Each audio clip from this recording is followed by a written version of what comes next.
years old, a mother of four, a happy and satisfied wife of Daddy Mike. Hi, Daddy Mike. Yeah. I'm sorry.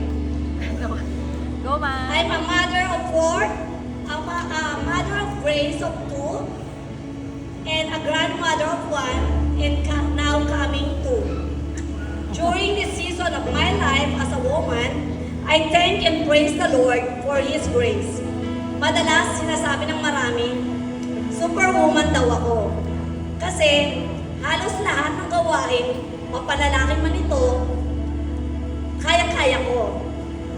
Basic electrician, maging carpentry, pintor, at even magiging tubero. Kaya-kaya ko po. All because of the grace of God.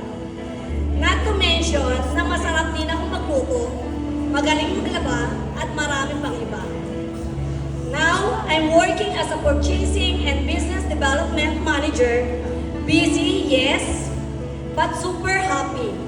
Sa kabila ng kabisihan ko, I still have time for my ministries, for my brethren, for my family, all because of the grace of God in me. Kung dati di ko alam kung paano ako magre-response every time na pinupuri ako ng karamihan. Until I realize, I am who I am today. I can do what I can do today, all because of the grace of God in me.